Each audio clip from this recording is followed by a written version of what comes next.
오늘 우리가 말씀을 듣기에 앞서 한번 스스로에게 한 가지 질문을 하고 그 질문에 한번 마음속으로 진지하게 대답을 하고 말씀을 들어봤으면 좋겠습니다. 나의 믿음은 이 교회에서 뿐만 아니라 내가 살고 있는 가정, 내가 몸담고 있는 직장에서도 여전히 강력하게 통하는 믿음인가요?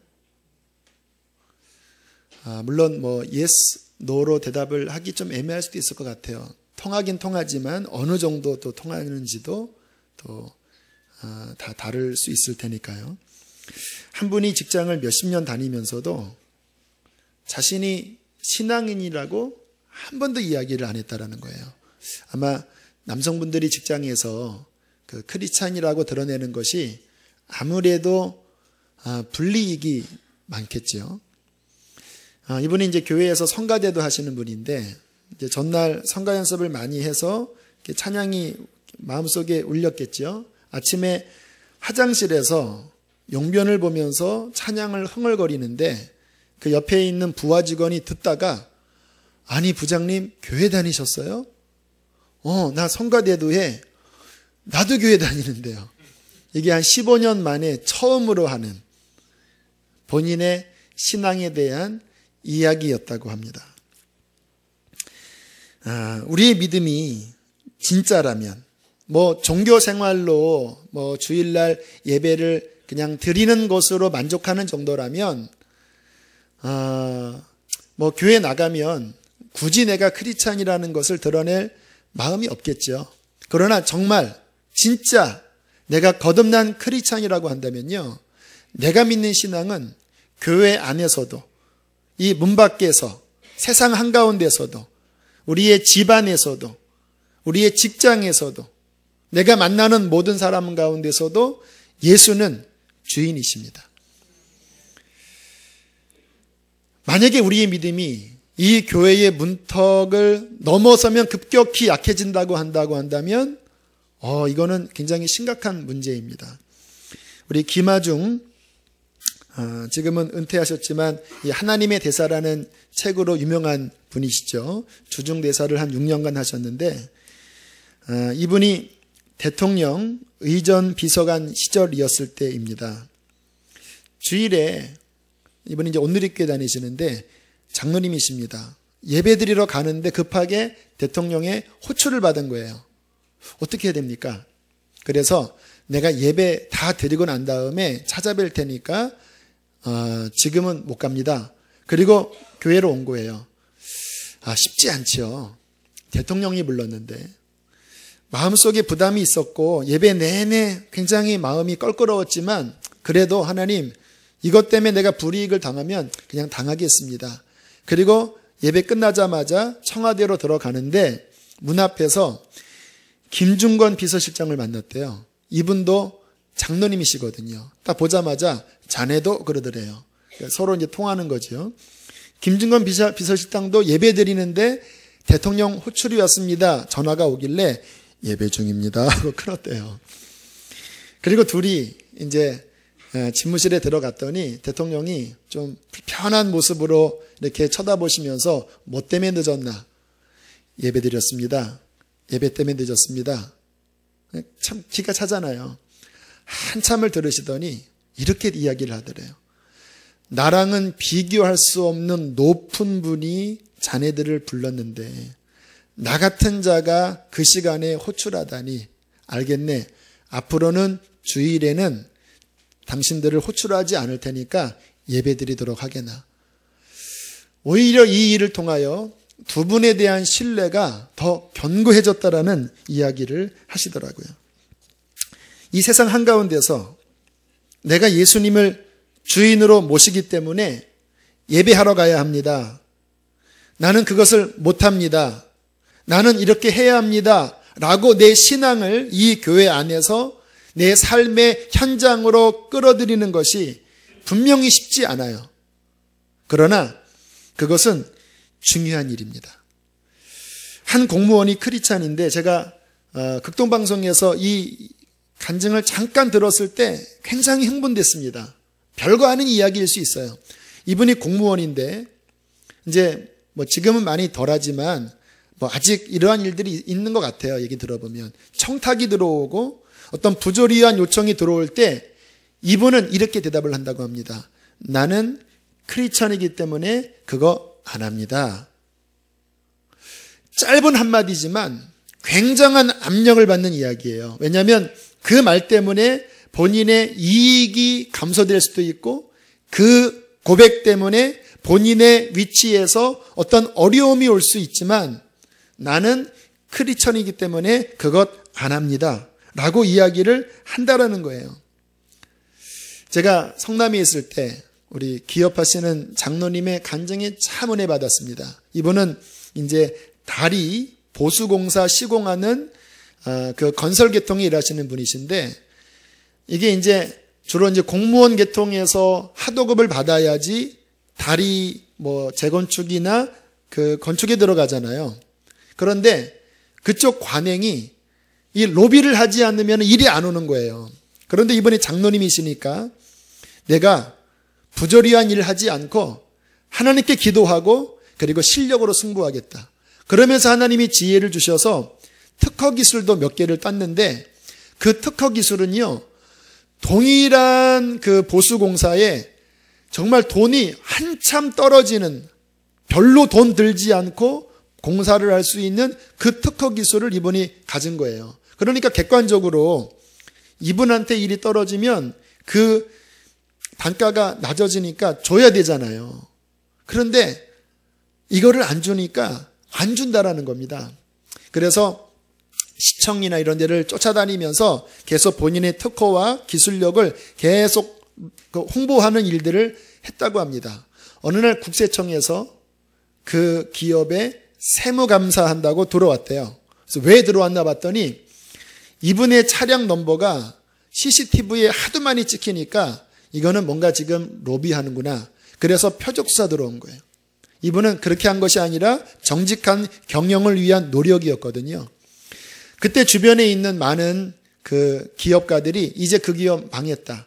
털어서 먼지 안 나오는 데가 없잖아요. 그런데 한 3개월 조사를 하더니 그 세무 직원이 이렇게 이야기를 하더래요. 내가 공무원 생활하면서 당신네 기업처럼 정직한 기업 처음 봤습니다. 아무 문제 없습니다. 오히려 주변에서는 이제 망했다고 이제 다들 철수하는 상황에 그 공무원의 인정 한마디가 갑자기 급반전을 해서 이분의 기업이 우량 기업으로 인정받고 많은 수주를 얻었다라는 이야기를 듣고 감명을 받았습니다. 우리가 세상에서 우리가 가진 신앙을 우리의 믿음의 삶을 통해서 드러내면서 영향력을 끼치는 것은 굉장히 중요하고 우리 신앙생활의 본질에 속한 하나님의 계획입니다. 오늘 성경에서 예수님께서 너희는 어디에 소금이라 그러셨죠? 그렇죠? 소금이 뿌려지는 그 영역이 세상입니다. 세상의 소금이다. 너희는 세상의 빛이다 라고 말씀을 하실 때 그 의미는요, 이러한 의미입니다. 하나님 보시기에는 바로 우리가 이 캄캄하고 그리고 하나님의 그 거룩함을 찾아볼 수 없는 부패된 이 썩은 세상 속에서 바로 우리가, 예수 믿는 우리가 그 속에서 잘 사는다라는 이야기 아니고요. 잘 이해하셔야 합니다. 예수의 맛을 내는 유일한 존재라는 것입니다. 이 세상에 도대체 어디에서 예수의 맛이 납니까? 어떠한 교육기관에서 예수의 맛이 나며 어떠한 단체에서 예수의 그 거룩한 맛이 납니까? 나름대로 다 종교가 있고 교육이 있어봤자 그냥 그 인본주의적인 그 수준 안에서의 교육이나 가르침이에요.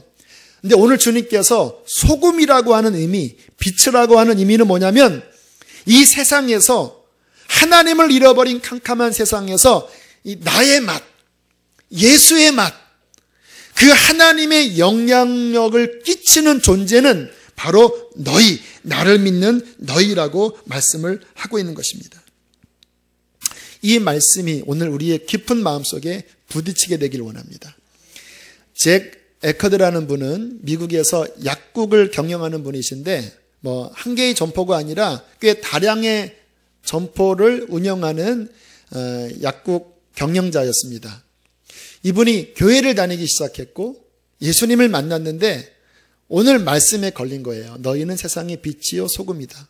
왜냐하면 그 미국은 약국에서 성인 잡지를 판매를 한다고 해요.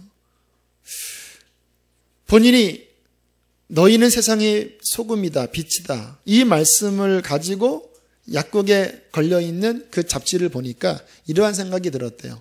내가 세상을 정화하지는 못할 망정 세상을 더럽혀서는 되겠는가.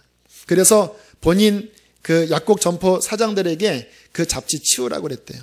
그랬더니 반기가 올라오는데 이 잡지로 1년 수입이 얼마인지 아십니까? 무려 300만 달러를 수입을 올린다라는 거예요. 그래도 주님께서 세상의 소금이라고 하셨기 때문에 그거 치우라고.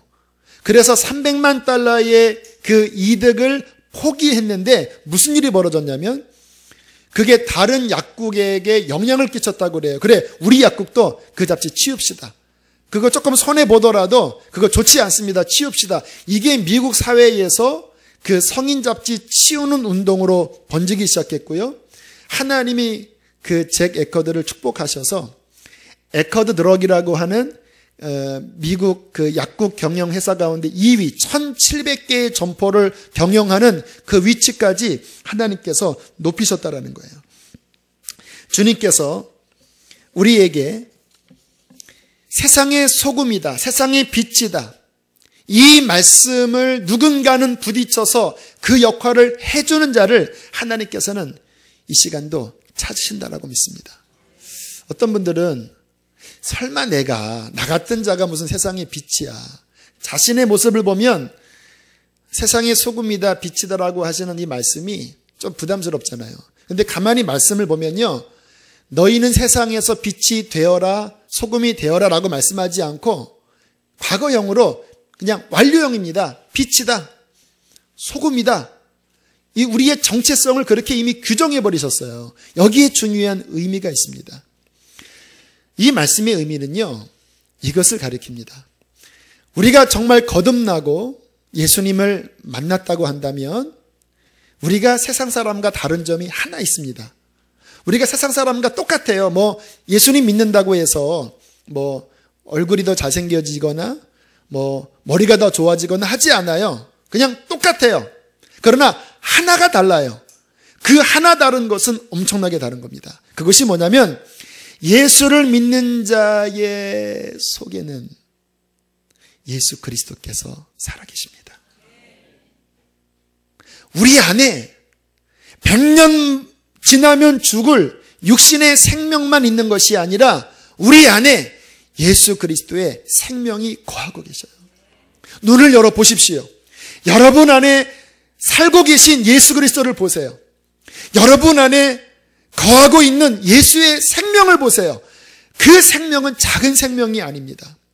우리가 세상 가운데 우리 안에 거하고 있는 그 예수님의 생명, 그 예수님의 영향력을 가둬두지 말고 우리 안에서 흘러가도록 우리가 순종하며 살아갈 때에 우리의 힘으로 소금과 빛이 되는 것이 아니라 우리 안에 예수님이 나타나시면서 세상에 예수의 맛을 내게 하는 그 소금의 역사를 이루신다는 것입니다. 저희 가정에서 제가 처음 예수님을 믿었을 때 저희 가정에는 예수의 맛이라고는 눈꼽만치도 없었어요. 예수의 맛이 없었습니다. 주일날 교회 안 가요. 하나님 몰라요. 그냥 세속적이었고 인본주의적이었고 깨어진 가정이었습니다. 그런데 어느 날 예수님이 제 안에 들어오시기 시작했고요. 그러면서 이 제 안에 계신 예수의 맛이 이렇게 움직이기 시작했습니다. 20살 때 제가 바깥에 나갔다 집에 들어오니까 우리 누님의 얼굴이 시커매져서 수심에 잠겨 있습니다. 누나 왜 그래? 몰라. 그 순간에 기도해주고 싶더라고요. 내가 기도해줄게. 그때 우리 누님은 신앙이 별로 없었을 때예요. 딱 붙잡고 기도를 하는데 갑자기 예언이 나오는 거예요. 이러한 말씀이었습니다. 네가 힘들고 어려울 때 왜 나를 찾지 않았느냐. 막 그 안타까운 사랑과 그 아픔의 그 주님의 말씀이 갑자기 나도 모르게 나왔습니다. 그랬더니 막 누님이 막 울기 시작하는 거예요. 뭐 사정을 들어보니까 직장에서 격리 일을 받는데 이런저런 일 때문에 금전적인 사고가 생긴 거예요. 그런데 세무서에서 조사하러 오는데 그게 들통이 나면 이제 뭐 감옥에 들어갈 상황이라는 거예요. 그러니까 너무 근심에 빠져서 사람이 다급하면 이상한 생각을 하잖아요. 내가 도둑질을 할까? 내가 칼을 들고 어디를 갈까? 막 이러한 막 생각에 빠져 있을 때에 제 안에 계신 소금이신 예수 그리스도는 가만히 있지 않았습니다. 기도를 해주었고, 그리고 그 누님의 마음의 문제를 드러내었고요.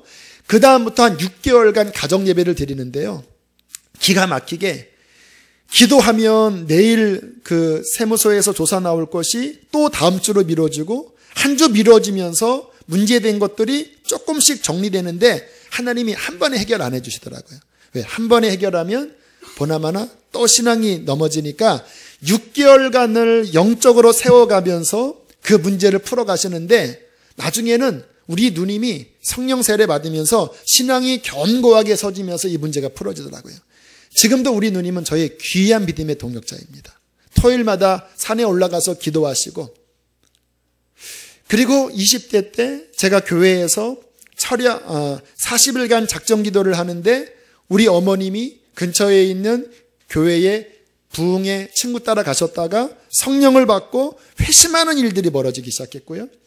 또 한참 지나서 우리 아버지가 그 명절 때 마당에 계실 때 또 마음속에 전도하고 싶어서 복음을 전하고 함께 기도할 때 아버님의 마음의 문이 열려서 주님의 복음을 받아들이고, 지금은 명절 때에 온 가족이 함께 모여서 하나님을 찬양하고 예배합니다.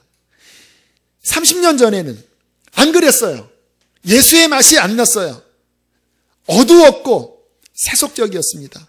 그러나 시간이 흐르면서 내 안에 계신 예수 그리스도의 소금이 우리 가정에, 가족들에게 하나하나 뿌려지고 또 맛을 내기 시작하면서 지금은 온 가족이 예수 맛이 나는 가정으로 하나님이 변화시켜 주셨다는 것입니다. 주님의 말씀은 명확합니다. 너희는 세상에 나의 맛을 내는 소금이다. 나는 너희를 통하여, 나를 모르는 이 세상 가운데 너희를 통하여 나의 맛을 내게 하는 그 역할을 감당하기를 원한다. 여러분, 이 말씀은 목회자들이나 특별한 좀 신앙 좋은 분에게 하시는 말씀이 아니에요. 우리가 다 예수를 믿는다면 우리의 존재의 사명은요, 이 세상에서 예수 맛을 내는 것입니다. 그런 눈으로 성경을 보니까요, 성경에 나오는 모든 사람들이, 하나님의 사람들이 다 이 소금 역할을 했더라고요.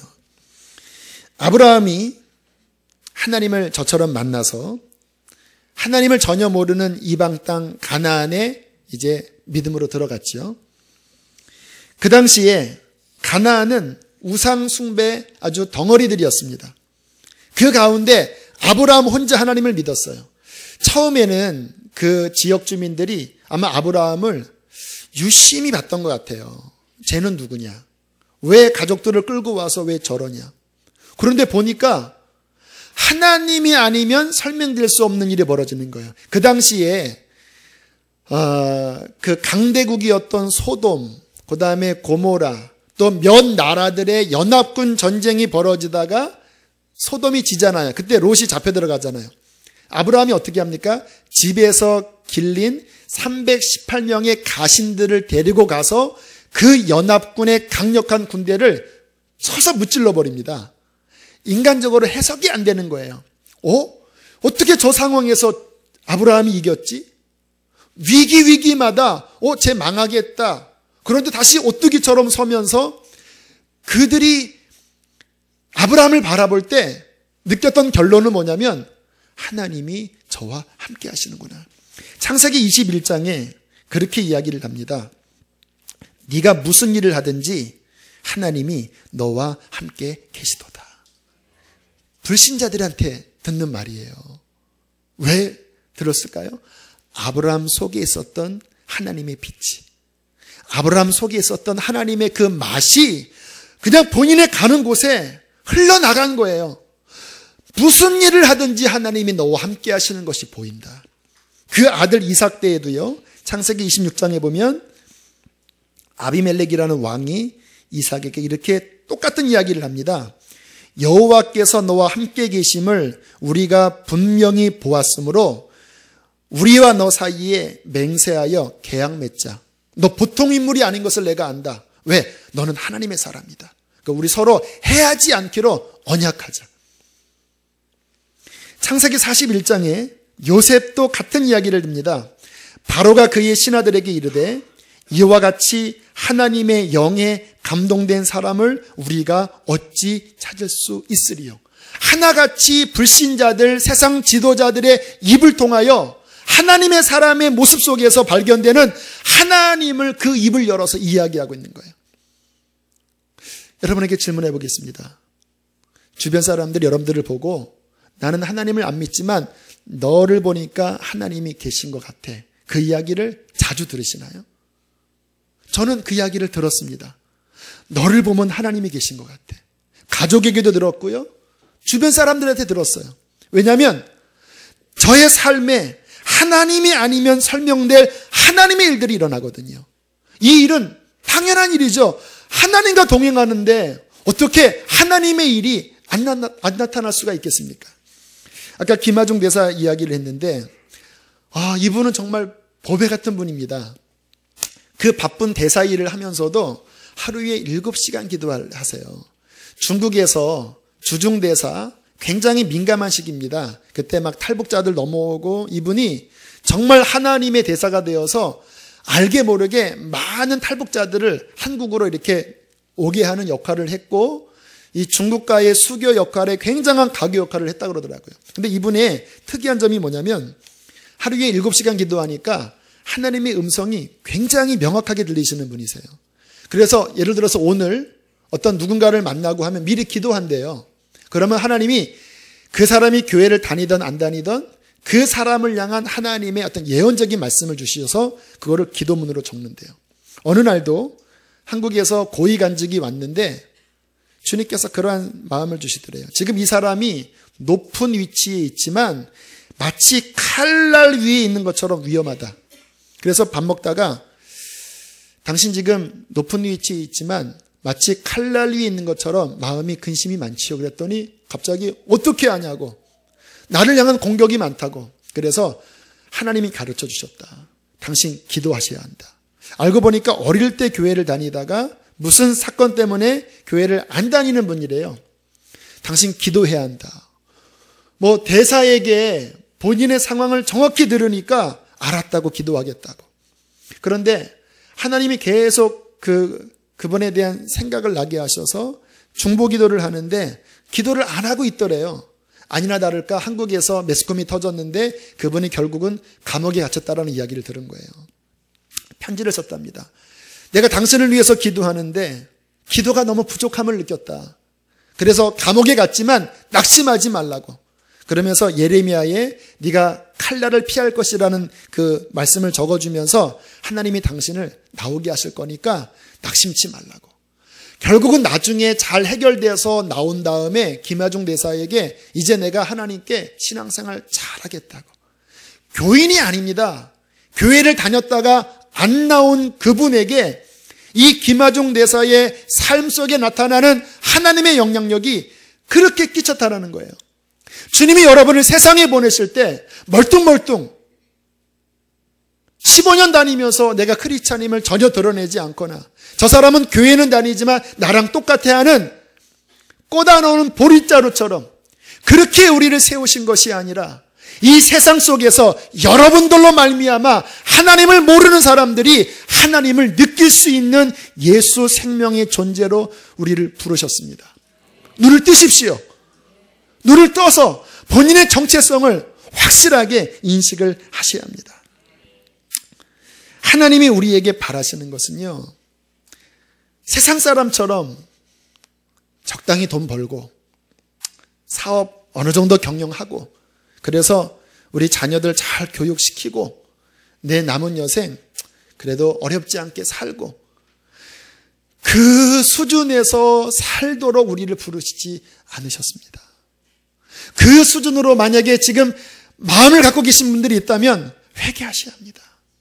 어떻게 예수 생명을 가진 우리들이 세상 사람들이 생각하는 그 썩어 없어질 그 정도의 기준이 우리의 목적일 수 있겠습니까? 세계 유수의 경제인들이 모여서 그 회의하는 회의 장소에 그 이이돈 장로님이라는 분이 참석을 했는데요. 기가 막히더래요. 뭐 홍콩에 있는 큰 은행 회장, 뭐 미국에 있는 큰 기업 회장 그런 사람들이 모이는 자리에서 이야기를 나누는데 20년 뒤 이야기를 내일 일처럼 이야기를 하더래요. 그러니까 그분들은 20년 뒤를 내다보고 지금 경영을 하는 거예요. 내일 3월 5일 일처럼 20년 뒤 이야기를 이야기하더래요. 그 이야기를 들으면서 두 가지 생각했대요. 기가 막히다. 세상 사람들, 이 앞서가는 경영인들은 이 정도구나. 또 하나, 그렇다면 예수 믿는 우리들은 20년 뒤가 아니라 영원한 뒤를 내다볼 줄 알아야 되지 않겠는가. 20년 뒤만 내다본다면 성공이 전부일 거예요. 그러나 영원한 뒤를 내다본다면 오늘 주님께서 말씀하시는 우리의 인생 사명, 너희는 세상의 소금이니 너희는 세상의 빛이니 라고 말씀하신 하나님이 우리에게 부여하신 그 본연의 사명, 우리는 그것을 붙잡아야 할 것입니다. 아까 말씀드렸던 그 이이돈 장로님은 세계무역센터, 전 세계에 300 몇 개의 무역센터가 있대요. 우리 저 청담동에도 그 무역센터 건물이 있죠. 2001년에 무너진 9.11로 무너진 그 뉴욕에 있는 뉴욕센터가 본부 건물이었다고 그래요. 그게 커다란 세계 무역과 경영을 이끄는 굉장히 중요한 무역의 중심지인데 거기에 수석 부총재입니다. 이분이 그 부총재실에 들어가면 그 보수가 있는 자리를 지나가는데 인사 안 한대요. 그냥 잠깐 이렇게 하고 자기 사무실에 들어가서 양복을 입고 무릎을 꿇는답니다. 하나님, 내가 이곳에서 하나님의 영광을 돌리게 해 주십시오. 그리고 딱 나오면 보스가 그런대요. 너희 보스한테 보고 드리고 왔냐 그런대요. 그러니까 크리스찬이라는 걸 알아요. 이분의 삶을 제가 그저께 이제 간증을 좀 들었는데요. 기가 막힌 거예요. 기가 막힌 거예요. 하나님이 이분을 어떻게 신기하게 높이시는지 유럽 유학 갈 때 가는 편도 비행기표 하나 가지고 1달러도 안 가져갔대요. 어머니가 돈 주신 줄 알고 이제 어머니 내가 뭐 정 어려우면 돌아올 테니까 그래도 한 1년 정도는 생활할 수 있도록 돈 좀 달라고. 그랬더니 편도 비행기 딱 끊어주면서 남자가 칼을 뽑았으면 돌아오지 말아라. 그러면서 봉투를 주는데 딱 열어봤더니 거기에 뭐라고 써 있었냐면 내 조상의 하나님 너를 도우시리라. 그리고 1달러도 없는 거예요. 그래서 막 그 비행기 기내에서 땅에 떨어졌는지 막 아무리 봐도 없으니까 막 스튜어디스가 조식마다 안전벨트를 매라. 그러면서 유럽에 갔다가 기가 막히게 하나님이 그를 높이 드시면서 지금은 세계무역센터 부총재, 아마 차기 총재가 될 지금 상황이라고 그러고요. 옥스퍼드 대학의 종신제 교수가 되었고요. 노벨상을 준비하는 노벨위원회의 위원이 되고 기가 막힌 그런 하나님이 높이 드시는데 이분의 삶이요. 제가 이 자리에서 말할 수 없을 정도로 기적 같은 일들의 연속이에요. 2001년 9.11 테러 날 때 바로 그 9시가 무슨 시간이었냐면 전 세계 이사들 15명의 무역센터 이사들이 바로 그 시간에 회의할 시간이었대요. 너무나 중요한 회의였기 때문에 몇 주 전부터 심혈을 기울여 준비했대요. 그리고 아침에 이제 가기 위해서 비행기를 타고 커피를 시키려고 했는데 커피가 나오지 않아서 딸기 스무디를 먹었는데 비행기에서 내리고 대합실 지나가자 갑자기 속에서 구라파 전쟁이 벌어졌답니다. 어떻게 해요? 배를 보여잡고 화장실에 들어갔는데 해결이 안 되는 겁니다. 못 나오지요. 하나님, 이 회의 얼마나 중요한지 아십니까? 주님, 도와주세요. 안 나는 거예요. 하나님 요즘은 능력이 줄어들었나요? 그러다가 막 20분을 지체하고 결국은 이제 그 시간이 트래픽 걸려서 못하니까 자기의 아는 그런 사람들 3명에게 나 회의 못 들어가니까 당신들 나와서 다른 데 가서 일 보라. 그렇게 3명을 다른 곳으로 보내고 그리고 15명의 이사들에게는 내가 못 가니까 그냥 먼저 회의를 하세요. 그러니까 그들이 당신이 없으면 그냥 점심에 하지요 하고 나오자마자 무너졌대요. 그 사람들이 이 이기돈 장로님의 그 신앙 때문에 본인이 살았다고 이렇게 고백을 할 정도래요. 이분의 이 기가 막힌 이야기를 제가 쭉 들으면서 오늘 말씀을 묵상하고 있었습니다. 근데 주님께서 제 마음에 우리에게 전하라는 중요한 메시지를 주시더라고요. 그분의 인생이 기가 막히게 기이하게 높이 드셔 나가시는데 왜 그럴까? 우리에게는 평생 한 번, 두 번 있을 우연의 그 기적이 이분은 고비고비마다 계속 그 우연과 하나님의 역사로 계속 올라가는 거예요. 주님께서 제 마음속에 보여주시는 것이 있었어요. 이분이요, 어느 정도냐면 지금 워싱턴에 있는 그 성광교회 장로님이십니다. 지금도 매일 새벽 기도를 2시간을 드린대요. 일주일에 3개를 몇 바퀴 돌 정도로 바쁜데도 본인이 있을 그 지역의 시간에는 새벽기도 나와서 2시간을 기도를 15분 단위로 시간을 쪼개서 스케줄을 관리할 정도인데도 2시간을 기도하고요. 주일날에는 뭐 외국 어디에 가고 뭐 스웨덴의 국왕의 만찬이 있어도 나는 오늘 가야 합니다. 아니 이렇게 중요한 미팅인데 어디 갑니까? 네, 높은 분이 나를 미국에서 부르십니다. 사람들이 대통령이 부르는 줄 안대요. 주일날 예배드리러 간대요. 이분의 마음속에 열망이 뭔지 아십니까? 선교하는 게 열망이에요. 그래서 이분이 교수가 돼서 이제 어려움의 과정이 딱 끝났을 때 그 아내와 함께 멕시코에 있는 아주 오지에 들어가서 몇 년간 선교 사역을, 평신도 선교 사역을 하고 하나님이 강권적으로 부르셔서 그 무역센터 부총재로 그렇게 나오게 됐고요. 이분이 유학 시절에 재정의 90%를 선교헌금하면서 하나님 앞에 그 어려운 시기에도 그 하나님에 대한 열망이 있었고요. 그 멕시코 오지에서 선교하다가 주님 왜 내게는 열매가 없습니까? 그러니까 하나님이 너는 저 하늘의 별처럼 선교하는 선교사님들을 하늘의 별처럼 돕는 자가 되어라. 그러면 네 몫은 2배 아니겠느냐? 하늘의 별처럼 많은 사람들을 선교하는 선교사님들을 하늘의 별처럼 너의 재정으로 후원하면 너는 2배의 상을 받지 않겠느냐? 이분의 열망은요, 보니까 돈이 아니에요. 성공이 아니에요. 하나님이셨습니다. 그의 나라와 그의 의였어요. 그러니까 하나님이 그를 그렇게 높이신다라고 깨닫게 하시면서 주님이 우리에게 이 말씀을 전하라고 제게 감동하시더라고요. 우리 마음속에 하나님을 향한 거룩한 꿈을 품으면, 물론 그 꿈이 보면 크리스찬들은 나름대로는 있어요. 뭐 돈 벌어서 그래도 좋은 일 하지요. 그런데 그 중심을 감찰하시는 하나님의 눈길로 보면요, 생색내기입니다. 진짜 삶의 이유는 실은 자기를 위해요. 그리고 하나님 계신 걸 믿으니까 좀 이렇게 덧붙이는 거예요. 그게 아니라 정말 내 마음 중심에 내가 사나 죽으나 주님 나를 세상에 보내신 것은 세상에 하나님의 영광을 드러내고 내가 예수 믿는 그 맛을 내는 그 삶으로 나를 받아달라고 하는 그 중심을 가진 자를 하나님께서는 높이 드시고 축복하실 것입니다. 여러분, 주님께서 말씀하셨습니다. 등불을 보아라. 사람이 등불을 켜서 저 바닥에 두지 않고 등경 위에 두지 않느냐. 지금 이 자리에 있는 모든 라이트는 다 위에 있습니다. 주님께서 우리가 그의 맛을 내는 삶, 그의 빛을 내는 삶을 살면요, 처음에는 아까 김하중 대사처럼 아주 치열한 어떠한 도전이 있고 어려움이 있어요. 그러나 그럼에도 불구하고 내 마음의 중심의 목적은 하나님을 위한 것이고 선교를 위한 것이고 내 이 성공을 통해서 정말 어려운 이웃들을 돕기를 원하는 그 마음으로 또 결정하고 나아가면요, 하나님은 반드시 그 사람을 높이실 것입니다. 높아지기 위해서 그렇게 하라는 말씀 아니에요. 그러나 하나님은 분명히 그 사람을 높이실 것이라고 말씀을 하고 계십니다.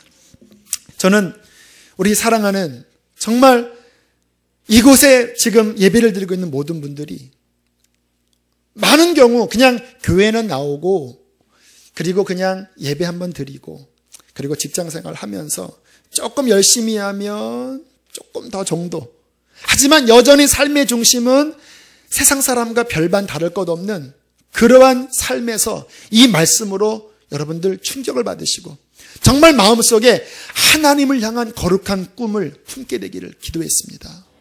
정말 이 기도 많이 했습니다. 하나님, 성령께서 좀 역사해 주셔서 이 말씀을 듣는 자들이 하나님을 위하여 꿈을 꾸게 해주십시오. 이 세상에서 하나님의 영광을 위하여 살고 싶은 꿈을 주십시오. 아마 이 가운데 그 꿈을 이미 주셨던 분들이 있을 거예요. 희미해지면 안 됩니다. 약해지면 안 됩니다. 하나님, 정말 그것이 내 열망입니다. 그 마음을 가지면 하나님께서 여러분을 쓰실 것입니다.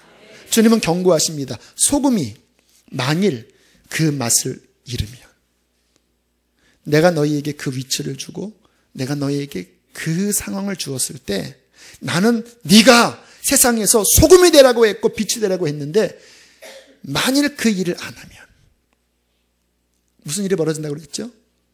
밖에 버리워져 사람들에게 밟히게 될 것이다. 두려운 경고입니다. 그러니까 지금 이 말씀은요, 옵션이 아닙니다. 두려운 경고입니다. 우리의 가진 위치에서 정말 어떻게 내가 이 가정에서도 내 직장에서도 이 상황에서도 어떻게 주님 나를 통하여 주님의 영광이 드러나야 되겠습니까? 나를 써달라고 하는 열방이 우리 안에 있어야 할 것입니다. 어떻게 이 마음들이 우리 안에 부어질 수 있을까? 주님이 한 가지 적용점을 주시더라고요. 여러분, 그 소금이 더 짜지려면요, 제가 그 전에 교회에 있을 때 소금이 이제 우리 원전 사고가 나면서 소금값이 올라간다고 그 소금을 아무튼 좀 큰 푸대로 파는 일이 있었습니다. 그래서 30kg짜리인가 그 소금을 사서 이제 제 우리 현관에다 이렇게 놨는데 소금이 부대로 있으니까요. 거기에 막 간수가 막 계속 소금물이 나오는 거예요. 막 보기만 해도 짜더라고요. 여러분, 우리가 우리 자신이 소금이 아닙니다. 우리 안에 계신 예수님이 소금이거든요. 우리가 자꾸 이 땅에 살면서 세상 바라보고 세상에만 정신이 팔려져 있으면요, 소금이 맛을 잃어버려요. 여기 소금이 있습니다. 어떻게 맛을 잃어버리죠? 거기 설탕 타고 미원 타고 후추 타고 섞어보세요. 그 섞인 것을 가지고 무슨 배추에 절이겠습니까? 못 써요. 우리가 예수의 소금으로도 충만하게 채워져야 되는데 여기에 쓸데없는 다른 것들로 가득 차니까 쓸데가 없는 거예요. 우리 안에 더 충만한 예수 생명으로 채워지게 되기를 축복합니다.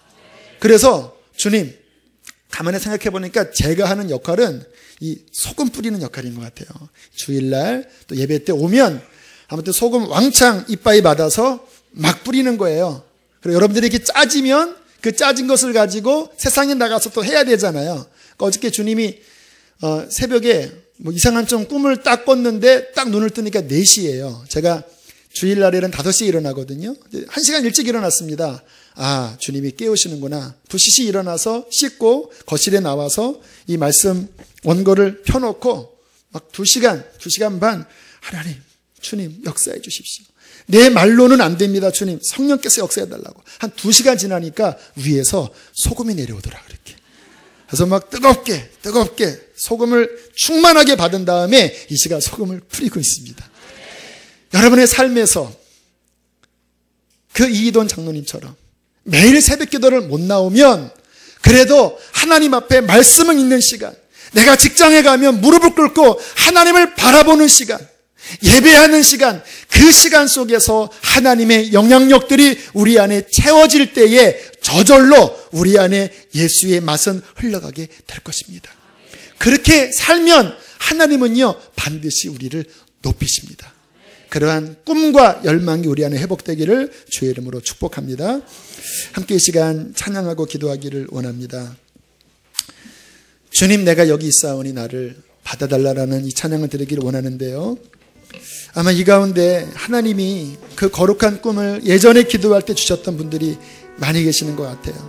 주님, 오늘 내게 그것을 회복하여 주시고 내 사명을 주님 망각하지 않고 꼭 이루게 하옵소서. 이 찬양을 고백하고 기도합시다.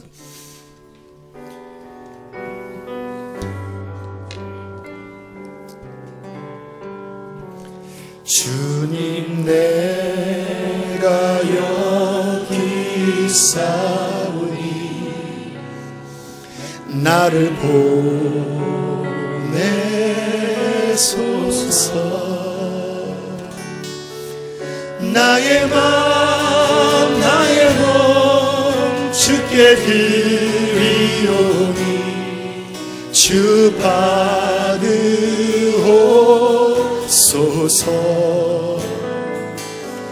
주님, 내가 여기 있사오니